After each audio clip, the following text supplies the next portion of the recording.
All right, so this is going to be the lecture on George Miller, among other things. And but before we get to Miller, let's start with a review. So we've considered evidence of recursion in non-human animals, such as dolphins, as evidenced in their social structures. And we found recursion in baboon social structures, and also some evidence of endocentricity, even, revealed by psychological experiments conducted with Hamadryas baboons, and with identical evidence for Japanese macaques. And we also discussed Herbert Simon's arguments that hierarchically organized structures are more stable, and they also more readily come into being than structures that don't have hierarchy, or more specifically complex structures which lack hierarchy.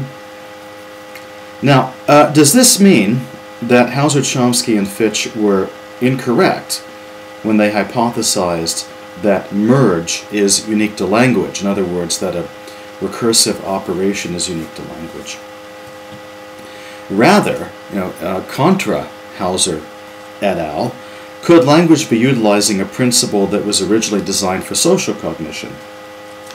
There's also another possibility, namely the language of thought hypothesis. Thought itself, or at least a great deal of thought, could already have a language-like structure.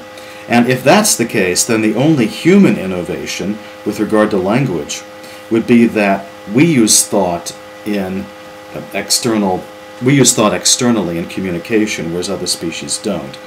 And this raises the question of why non-human primates don't show any evidence of hierarchical structure in their own communication systems or in their grasp of sign language. Actually, one reason for doubting the language of thought hypothesis is that if language or hierarchical structure is a general feature of thought, then you would expect other species to use it in their communication system. So if you teach sign language to a chimpanzee, you would expect its use of sign language to reflect hierarchical organization, which it doesn't. I'm actually not inclined to believe the language of thought hypothesis. Here's another possibility that was suggested by Hauser, Chomsky, and Fitch. Could language be using a principle that was originally designed for navigation? And you may recall that Hauser, Chomsky, and Fitch discussed that possibility. They suggested that recursion originally evolved for navigation, and only later was it specialized for communication.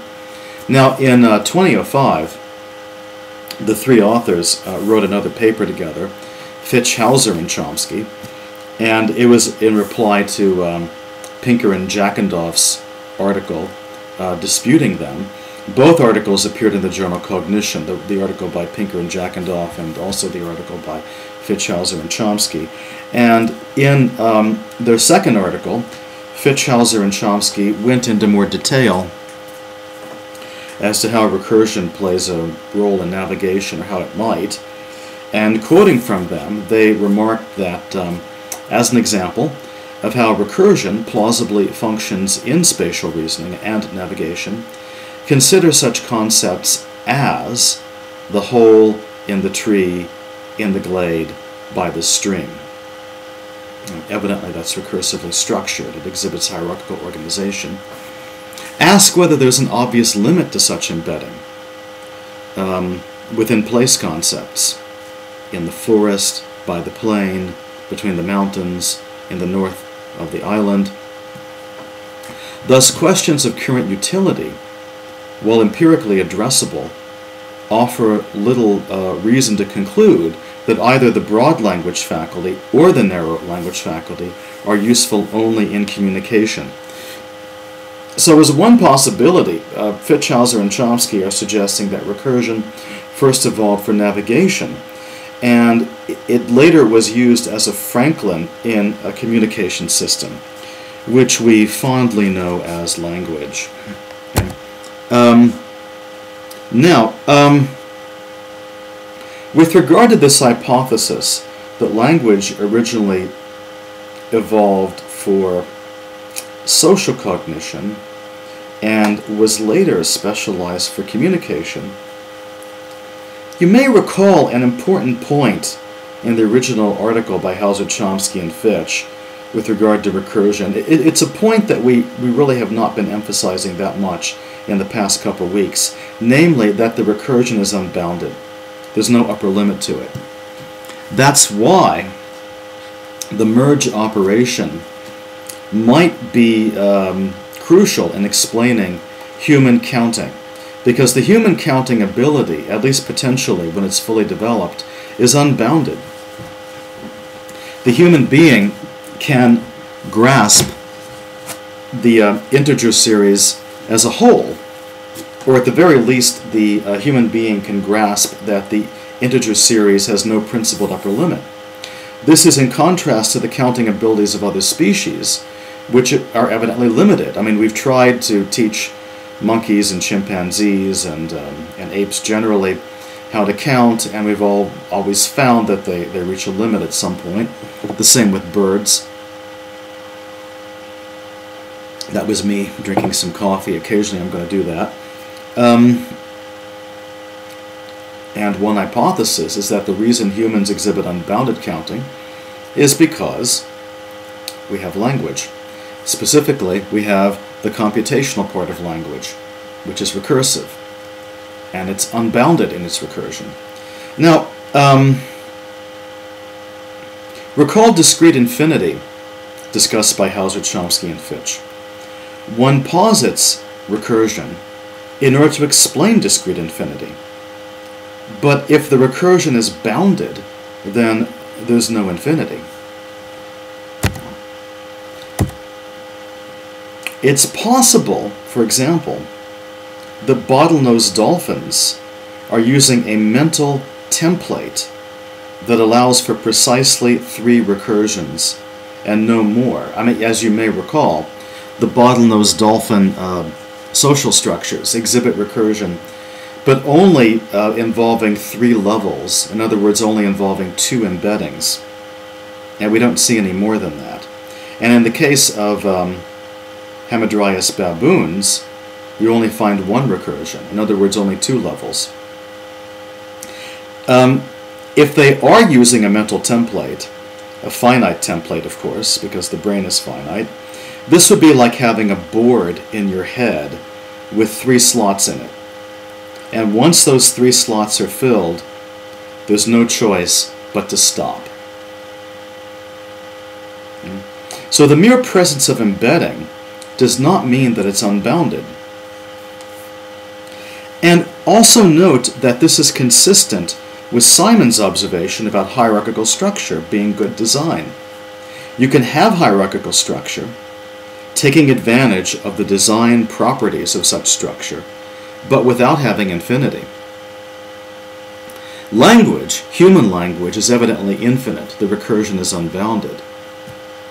So what you're finding in other species, even when it is recursive, might not be merge, because it might just be a bounded template.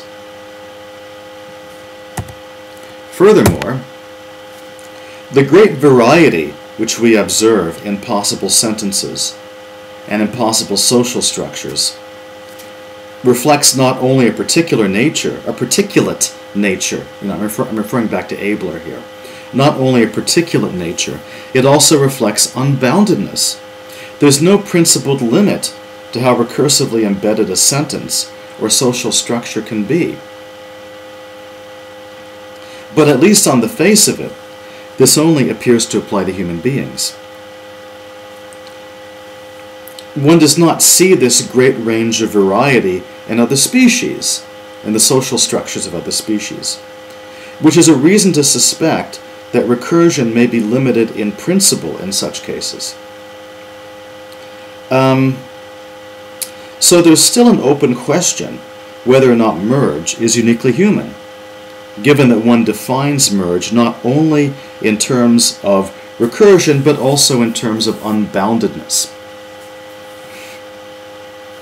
So this is one reason to doubt that human language is an offshoot of a social faculty which we share with other primates, and also with monkeys. Baboons are monkeys, of course. And which, because of convergent evolution, we share with dolphins and elephants.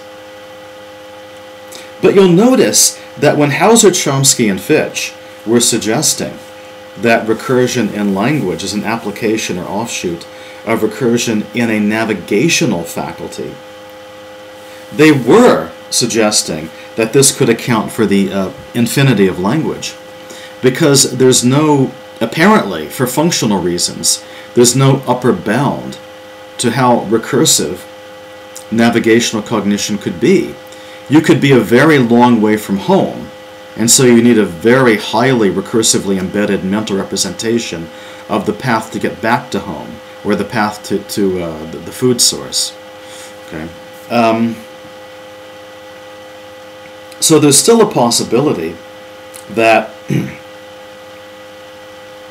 that recursion in language is an offshoot of a navigational faculty. But this raises some doubts as to whether it's an offshoot of a social relational faculty. Although I still think it is, for reasons that I'll talk about later. But I'm raising some skeptical doubts right now. Now, here's another complication. I've been saying that language is infinite. Well, in other words, human language, a human communication system is infinite. No matter how long a sentence is, you could have another sentence that's one word longer.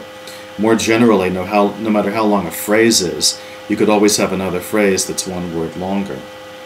Well, is it really true that language is infinite? The fact is that you only produce or parse a finite number of sentences in your lifetime, because you don't live forever. So given mortality, you're only going to parse a finite number of phrases. So what does it really mean to say that your language faculty is infinite? There are also processing limits, which place practical constraints on how many recursions are possible. And it's this point that brings us to George Miller. Okay. George Miller is a really big name in psychology. He died just recently. He was one of the early leaders of the cognitive revolution in psychology, replacing behaviorist approaches with the appeal to inner states, specifically inner computational processes. Noam Chomsky was also a foundational figure in the cognitivist revolution. And Chomsky was a foundational figure for positing these inner grammars, these generative grammars that produce sentences through computational processes. Miller made an analogous point, or a complementary point, that there are channel capacities which limit the operations of these inner computations. A channel capacity is the maximum amount of information that a given mental faculty can hold as one uses that faculty while performing a task. So a classic example of a channel capacity involves the faculty of short-term memory, specifically Miller's rule of 7 plus or minus 2. And this dates back to a 1957, or actually 1956 paper by Miller with the title, I think it's something like the magic number 7 plus or minus 2. Miller discovered that short-term memory can only hold up to roughly 7 items of information at one time. So, for example, if a subject is flashed a few dots on a screen and then asked how many dots they saw, the subject will be accurate up to 7 dots on average. And above that number, the subject will start to make mistakes. This rule has been used to explain why telephone numbers are usually 7 digits, because you can hold 7 digits in short-term memory. It's hard to go above that number. Now, actually, there were 7 digits in phone numbers prior to the invention of the cell phone. The cell phone has its own memory, And so it makes longer numbers more feasible. So now, you know, you're expected to remember area codes in addition to telephone numbers. But that's because the machine is remembering the area code for you. Back in the old days, you didn't really, you know, I mean, the area code was something that you knew because everyone in your neighborhood would have the same area code. Now people have different area codes because of cell phones, but that's okay because the cell phone remembers the area code. Another illustration of this is tone recognition. Now there are people who have perfect pitch, you know, but for people who do not have perfect pitch, one can only identify about 6 different pitches. In a psychological experiment on pitch recognition, for example, you might be able to label each pitch with a number. And you're able to do that up to 6 tones. But once it goes beyond 6, you're going to start to lose track, unless, as I said, you've got perfect pitch. This is counterintuitive because commonsensically you would think that if a person can label 5 really high tones, label each one individually, and then label 6 really deep tones individually, that you can distinguish a total of 10 tones. But it turns out, counterintuitive as it may sound, that you can't do that. Once you go beyond 6, you're going to start to lose track. And this is because of a limit on the channel capacity of short-term memory. People with perfect pitch don't have this limit. And it's not because their short-term memory is any better than other people. It's because they're using long-term memory. They have each pitch, each of the 12 pitches of the chromatic scale, they've stored in their long-term memory.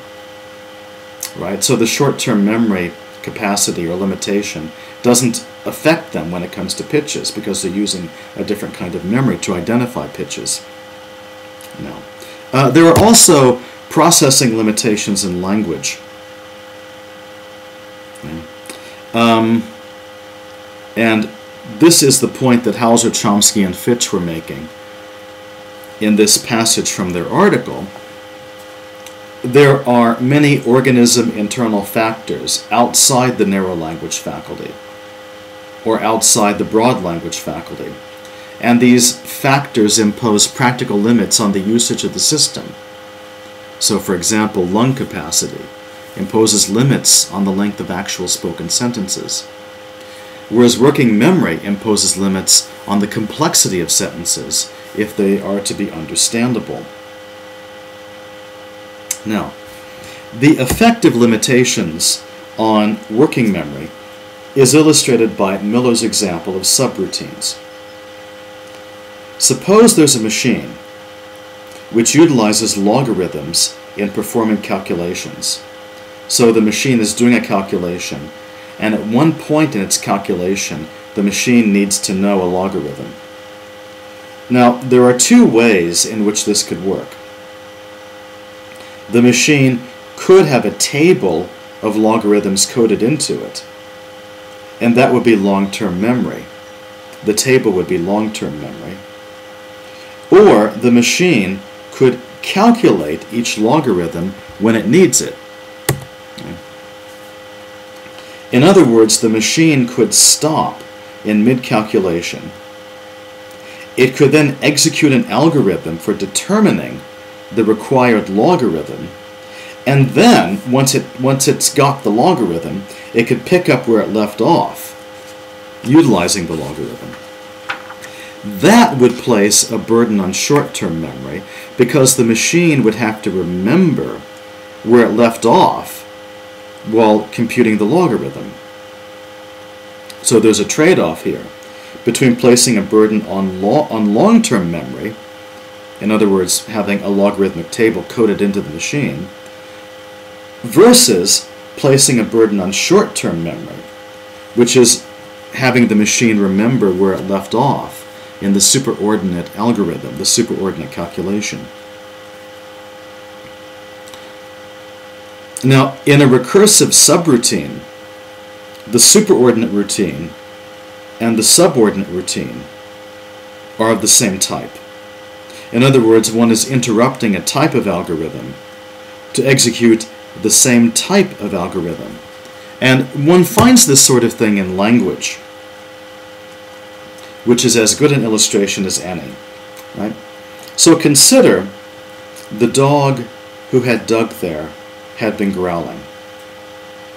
This illustrates a recursive subroutine, because you're producing two sentence-like objects.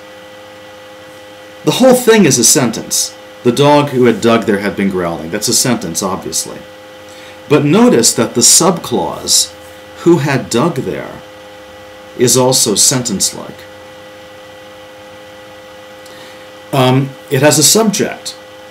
The relative pronoun who is the subject of the subclause. So semantically, the subclause is close to he had dug there or it had dug there. I mean, who had dug there semantically is very close to it had dug there. It's very much like a sentence.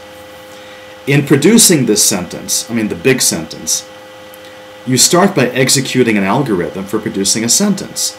But then, partway through, you stop. And you execute another sentence-producing algorithm, a subroutine. So you start by producing the sentence, the dog had been growling. But then after dog, you stop. And you produce another sentence-like object, who had dug there. And when you get to the end of that sentence-like object, you pick up where you'd left off, right after the word dog, and you continue executing the superordinate algorithm, and you get had been growling.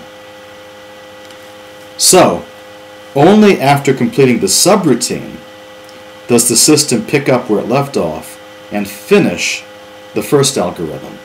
In other words, the superordinate algorithm. And this is recursive. This is recursive because both algorithms produce sentence-like objects. Now, this means that the mind, just like the machine that was using logarithms, the human mind can either rely on long-term memory or short-term memory. It could be that you've memorized the sentence. You just have this sentence in your long-term memory. And so you just access it. Oh, the dog who had dug there had been growling. You can say that, or you can recognize the sentence because you've memorized it. More likely, though, you rely on short-term memory to assemble the sentence. Because usually, the sentences that you use are novel. These are not sentences you've heard before. So normally you rely on short-term memory when you use a sentence. You have to put the sentence together, in other words. Now, long-term memory is also crucial because the words are stored in long-term memory. But what I'm saying is, using merge to put the words together usually involves, well, if you are using merge, then you're using short-term memory to put the words together to form a sentence. And note that this point applies both to producing sentences and also to parsing sentences. It doesn't matter whether you're speaking the sentence or whether you're hearing it. Either way, you're relying on short-term memory when you use the sentence. Now, Miller's point is that limits on short-term memory place constraints on the number of recursive subroutines that are possible in parsing or producing a sentence. Recursion in subroutines, in principle, has no limit. And that's the point, in principle. But in practice, there is a limit because of the channel capacity. So here's an illustration. For any sentence of the form, it is, and then there's a place for an adjective, that, and then there's a place for a declarative sentence. there's a corresponding sentence of the form that, like where you move that to the front. Actually, you take that followed by the declarative sentence and you move it to the front. Is, and then you have the same adjective. So you can like drop the it and you can rearrange the parts and you still have a grammatical sentence. So to illustrate what I'm talking about, it is upsetting that Mehmet left. That's grammatical. Nothing wrong with that. Okay? And given that that sentence is grammatical, the following is also grammatical. That Mehmet left is upsetting. Okay? So there you have a grammatical sentence. That Mehmet left is upsetting. Now, it's also grammatical to say it is surprising that it is upsetting that Mehmet left. Now, given our first rule, it's also grammatical to say it is surprising that Mehmet left is upsetting. Now here we see a subroutine. That Mehmet left is a clause center embedded in the sentence. Given that it is surprising that Mehmet left is upsetting is grammatical, then it's also grammatical that Mehmet left is upsetting is surprising. Now here we have two center embeddings. Now there's no principled reason to stop there. You could keep going. That Mehmet left is upsetting is surprising is interesting. And there's no principled reason to stop there. That Mehmet left is upsetting is surprising is interesting is getting to be tedious. That too is grammatical. But if I just said to you that Mehmet left is upsetting is surprising is interesting is getting to be tedious, your first impression would probably be that it's not grammatical. And that's because it exceeds a channel capacity on short-term memory, or what linguists in this sort of context refer to as working memory. Parsing that sentence goes beyond your working memory capacity, and you have to parse it consciously. You might write the sentence out on a piece of paper and draw arrows linking each that to a predicate appearing in the final half of the sentence. And that way you could parse it consciously. But you could not parse it automatically because it goes beyond your working memory capacity. Now, does this mean that there are limits on recursion in language? Given a finite lexicon and limited recursion, does it turn out that language is finite after all? Well, a similar question would be whether one's knowledge of mathematics is finite. There's a sense in which one's knowledge of mathematics is infinite, because the mathematical operations that you know, those operations yield infinitely many results. But there are still limits on what you can do with your mathematical knowledge. For example, you may know the rules of multiplication, rules which solve an infinite set of problems. But that doesn't mean that you can perform a given multiplication problem in your head, because that problem might just be too complicated. But you could do so if your short-term memory capacity were sufficiently extended. And likewise, you can't automatically parse that Mehmet left is upsetting, is surprising, is interesting, is getting to be tedious. You could automatically parse that if your short-term memory were sufficiently boosted.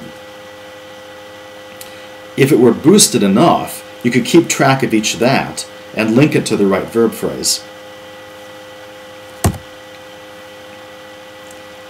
In fact, it's the capacity to keep track of such long-distance dependencies that's being tested when scientists experiment to see whether other species can recognize such patterns as AABB or AAABBB.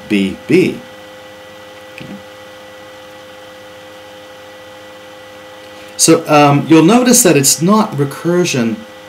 One interesting thing about language in human beings is that it's not really recursion per se that's difficult. It's center recursion, because, at least in English, which tends to be very right recursive, right recursion is much easier. So compare the following two sentences. She thanked the producer who discovered the novel that became the script that made the movie that was applauded by the critics. That's highly recursive, but all the recursion is right recursion, so it's easy to parse. Now consider this sentence. The movie that the script, that the novel, that the producer whom she thanked discovered, made, was applauded by the critics. That's much harder to parse. But note that the number of recursions is the same in both sentences. Right? The only difference is that the clauses in the second sentence consistently exhibit center recursion, while the clauses in the first sentence exhibit right recursion. So in the second clause, there's this really heavy demand on working memory that you don't have in the first sentence, even though they're equally recursive. Okay. Now this raises an important question. If an animal shows a limit in being able to process such structures, does this mean that the animal's recursive capacity itself is limited? Or is this just a reflection of an external channel capacity? And when I say external, I mean external to merge. I mean external to the recursive procedure. It's still internal in the sense of being inside the animal's brain. Okay. This question shows the difficulty in determining whether recursive cognition is uniquely human or not. Now, Chomsky distinguishes knowledge of language, which is what he calls competence, from the use of that knowledge, which is what he calls performance. And Miller's channel capacities, Miller's concept of the channel capacity, illustrates one way in which performance is limited. Another illustration, which I mentioned earlier, is mortality. The fact that everyone dies after a while is also a performance limitation. Right. Arithmetic also illustrates the distinction between competence versus performance. Knowledge of arithmetic is a kind of competence. One's knowledge of arithmetic generates, and the word generates means specifies. One's knowledge of arithmetic generates or specifies an infinity of expressions. But that doesn't mean that there are no limits on one's use of arithmetic. In fact, one meets limits rather quickly, as seen in trying to do complex addition or long division in one's head. Now, these limits in short-term memory are not limits in what one's knowledge specifies, because you can always augment, you can always increase or expand arithmetical productivity with pencil and paper. The marks on paper extend one's short-term memory. They allow one to carry the one, for example, right, more easily. You don't have to remember to carry the one. You can just write it down and see it on the paper. So the paper kind of expands your short-term memory, expands your working memory. And the same also applies to language, evidently. One reason we know that language is infinite in principle is that a sentence, such as the following, the sentence written on the board there, that sentence can be more easily parsed by seeing it written down. If someone were just to say to you, the person who cited the king who said, "My kingdom for a horse is dead," as an example, is a psychologist, you would probably have trouble following what they're saying. But if you see it written down, it's easier to parse, just like when you're doing a multiplication problem, a complicated multiplication problem. It makes it much easier to write it down because that helps your working memory. It also helps if you use brackets, written brackets, as I've done here, because that brings out or highlights the clause boundaries, which also helps your working memory. So writing and long-distance communication make it possible to create more highly embedded social structures. Yeah? And this may indicate that our social cognition is also potentially infinite, even though in practice it's finite. The use of pen and paper and long-distance communication, these things make it easier to organize. For example, a hierarchical nesting of equality matching structures. Even the mere fact that these structures are social, that they involve many different people, this expands performance capacities. Because a single person can rely on the brains of others to store information. So you can use other people to expand your performance limitations and overcome a limitation on channel capacities, for example. These factors enter into the recursive chains of market pricing that one finds, for example, on Wall Street. So the use of computers, the division of labor, electronic communications, and all that, these largely exist to augment performance limitations, thus expanding the use of recursion in market pricing. So one way of understanding why Wall Street is always so eager to implement new technology is because recursion in social cognition is potentially limitless. In principle, it's limitless. And you want to take advantage of that by using technology to overcome limitations on performance. Of course, you'll never overcome all of them, but you can overcome some of them. Now, that's one argument for social cognition exhibiting discrete infinity. The fact that one can overcome a given performance limitation with new technology. You could even overcome the limitation of mortality if there was some technology that makes us immortal, right? This is evidence that social cognition does exhibit discrete infinity, just like language, or just like arithmetical cognition. But there's an objection here. When we find infinity in social cognition, isn't that because of language? Earlier I mentioned writing, and I mentioned other forms of verbal communication. But that's language. In other words, language enters into the discrete infinity of Alan Page Fisk's relational models. So how do we know that the discrete infinity of the relational models is not just a byproduct of the discrete infinity of language?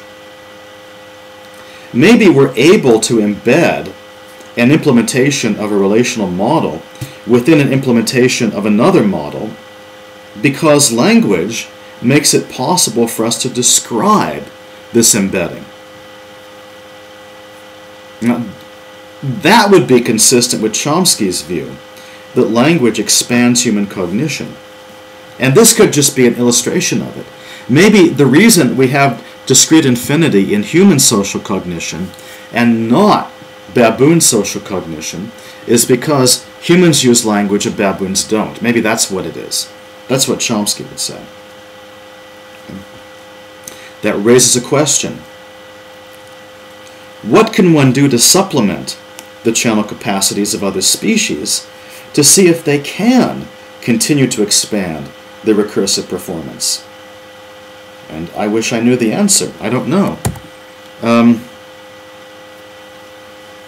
Now, I want to talk about social channel capacities. They evidently exist. It's long been known that the neocortex is much larger in humans than in other primates. And that's true even when you factor in the notorious brain-body ratio. The anthropologist Robin Dunbar, whom we've talked about before, he observed that the size of the neocortex in a given primate species will correlate with the size of its typical social group.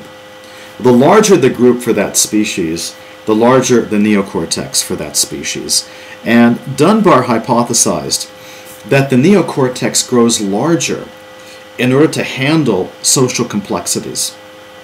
For example, remembering which individual has which personality, or baboonality if you're a baboon, knowing which information, knowing who has debtors, knowing who your friends are, knowing who your enemies are, knowing who's angry at you, knowing who's in love with you, and so forth. There's an information processing channel capacity that corresponds to the size of the neocortex. So the bigger the neocortex, the greater one's social channel capacity. And this makes it possible for primates with larger neocortices to live in correspondingly larger groups. Now, Dunbar devised a formula for correlating the size of the neocortex and the size of the group to which a member of that species would belong in its natural habitat. And for humans, he calculated that the group size should be 147.8. Now, quoting Dunbar, the figure of approximately 150 seems to represent the maximum number of individuals with whom we can have a genuinely social relationship. The kind of relationship that goes with knowing who they are and how they relate to us. And the size apart from the size of the skull, there's a lot of corroborating evidence for this. Dunbar appears to be correct. The number of people a typical hunter-gatherer knows is also less than 150, except perhaps in times of great abundance. Now, the family is the only enduring unit of organization among gatherer-hunters, but they do form larger groups known as bands. They're also known as clans, which are temporary and flexible. And a band or clan usually consists of less than 100 people, but it can be as large as 200, and on average it's about 150. Macro bands, which are even larger, those form when food and water are extremely plentiful, and they break up into microbands or clans when there's scarcity. In other words, a gatherer-hunter, they live in groups. They only live in groups that are larger than 150 when the resources are very abundant. Now, when resources are plentiful, there's less need for social organization because everyone just takes what they need. It's when resources are more scarce that social organization becomes important, and then the group will contract to 150 or less. Now, even in modern society, one keeps finding the number 150, as Dunbar himself notes. So, as one illustration of this, consider the Hutterites. Consider the Hutterites. Let me just check something here. All right. The Hutterites are a religious sect, and they originated in Europe in the 16th century, and they migrated to North America to avoid religious persecution. Now, quoting from Wilson and Sober, the Hutterites view themselves as the human equivalent of a bee colony. They practice community of goods. There's no private ownership among the Hutterites. And they also cultivate a psychological attitude of extreme selflessness. So nepotism and even reciprocity are scorned by the Hutterites as immoral.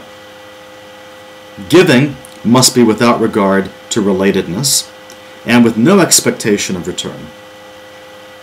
In other words, the Hutterites structure most of their social relations according to communal sharing and perhaps equality matching sometimes. And they consciously uphold this ethic as an ideal. But the Hutterites can only maintain this level of generosity by keeping the size of each colony at or below 150. According to Bill Gross, who's a Hutterite leader in a colony near Spokane, Washington, keeping things under 150 seems to be the best and most efficient way to manage a group of people. When things get larger than that, people become strangers to one another.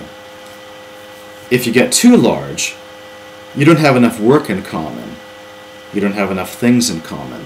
And then you start to become strangers, and that close-knit fellowship starts to get lost. What happens when you get that big is that the group starts, just on its own, to form a sort of clan. You get 2 or 3 groups within the larger group, and that's something you really try to prevent. When it happens, it's a good time to branch out. So, when a Hutterite colony reaches 150, it splits into 2 colonies of 75 each. One group stays at the original site, and the other group moves to a new area, which they decide randomly. It's randomly decided which group gets to move. Now, there's a lot of anecdotal evidence that humans do not need hierarchy, and here I mean authority ranking, that kind of hierarchy. They don't need hierarchy in groups of 150 or less. So another illustration, and these illustrations are in Malcolm Gladwell's book, The Tipping Point, in case you're interested. A very readable book, by the way. Consider the company of Gore Associates, who manufacture fabric and cable insulation, and some automobile and medical equipment. They follow the policy of limiting the number of people in each factory to 150. And they do this with their parking lot. The parking lot has 150 spaces in it. So once the parking lot reaches capacity, they know that it's time to build a new factory or acquire a new factory. They found that by limiting factories to this number, peer pressure is so powerful that there's no need for management. So Jim Buckley, an associate of the firm, remarks that the pressure that comes to bear if we're not efficient at a plant, if we're not creating good earnings for the company, the peer pressure is unbelievable. This is what you get when you have small teams where everybody knows everybody. Peer pressure is much more powerful than the concept of a boss. Many, many times more powerful.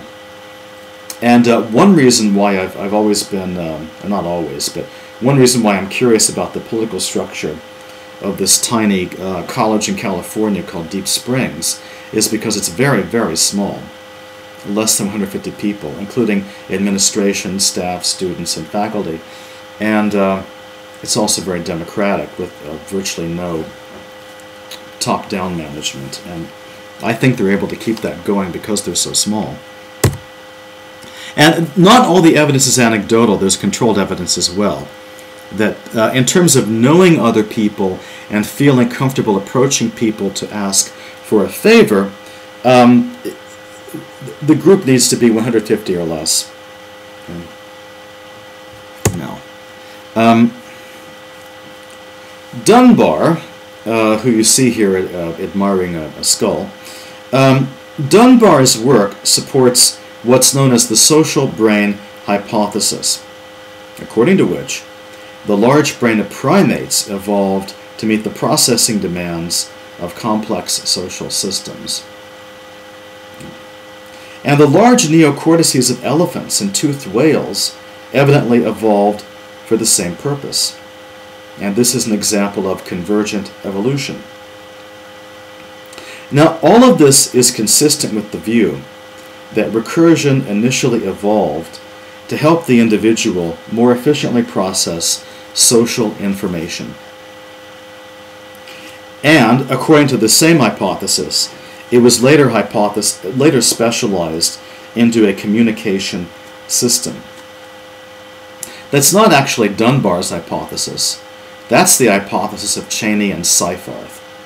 But it was Dunbar who discovered this social channel capacity, which supports the hypothesis of Cheney and Seyfarth, or I think it does. Now, one thing that's striking, if Dunbar is correct, and also if Cheney and Seyfarth are correct, is that the communication system itself originally evolved for the sake of sending social information. Right? In other words, it served the same purpose as grooming. So for Dunbar, language as a communication system, I don't mean the computational core of language, but language meaning talking or sign language, first evolved to transmit social information, which is what grooming does in primates. Now this means that the shift in function from a cognitive system to a communication system was not a radical shift in function, because both the computational core of language and its later exercise in communication served primarily to process social information. In this first case, it served to process social information inside the individual's mind. And in the latter case, it served to externalize that information and convey it to other individuals. So there is a shift here from something going on completely inside someone's brain to something that connects individuals, a communication system. But even so, it concerns sociality, because what was going on inside the individual's mind was the processing of social information. Okay? So on this hypothesis, you use an internal computational system to form recursive structures that code social information. Later, you also use this recursive operation to assemble sentences, which also have a hierarchical structure. But the sentences, their primary and first function was to transmit social information. So it's really only an extension, a very logical extension, of the initial cognitive function. Now, what about the hypothesis that Hauser, Chomsky, and Fitch were discussing, namely that recursion was originally an adaptation for navigation that was later specialized for communication? Now, Dunbar considered other possible cognitive demands, including navigation, but also including picking fruit, such as removing nettle spikes from fruit, which is a cognitive demand. No correlation has been found between the severity of these demands, or the demandingness of these demands, and neocortex size. So the size of the neocortex evidently correlates with social demands, not individualistic demands, such as navigation. So, we can now summarize the case for recursion being initially evolved for social cognition. For one thing, there are formal similarities between syntax and social cognition. There's the combination of recursion and adjunction, recursion being nested and adjunction being flat within its level. There's also endocentricity. These things are common both to syntax and to social cognition. Another factor is convergence, namely convergent evolution. Recursion appears to have evolved convergently in different species, and in each case it serves a social function. This suggests that sociality was the original function, and analogous reasoning supports the hypothesis that echolocation originally evolved for navigation, even though echolocation is also used in communication. Another point is neocortical size. This convergent evolution is reflected in large neocortices. The size of the neocortex correlates with group size rather than anything else we can discern, such as navigational demands. Now, Cheney and Seyfarth put forth the hypothesis that recursion was originally a social cognitive adaptation, and I have to say I find their position plausible, which does not mean that it's true. It's just a reasonable conjecture. and it's reasonable enough to merit further investigation, and perhaps even reasonable enough to treat it as the default hypothesis until something more persuasive comes along. Right? Now, for the next class, I would like for you to read the selection by Alfred Russel Wallace from his book Darwinism. Note that Wallace is not merely a commentator or defender of Darwin. Wallace discovered the principle of natural selection on his own, independently of Darwin, although Darwin usually gets credit. Darwin and Wallace discovered the principle of natural selection on their own, although Darwin discovered it first, but he kept it a secret for a long time because he was, well, evidently because he feared social ridicule. But and then later Wallace figured it out on his own. Wallace was younger. So. Anyway, now the book Darwinism is a very large book, and you'll find a link to it online from the course website. When I say it's a large book, what I'm getting at is that I don't want you to read the whole book. I just want you to read the section indicated on the course website, which is a relatively short section. And I would also like you to read the article by Rosemary Varley and her colleagues. The point of the next class is going to be this earlier issue that we were discussing, which was first raised in Hauser, Chomsky, and Fitch, namely that evidently counting ability is an offshoot of language, a matter which, well, Wallace raised the issue that counting does not look like a biological adaptation,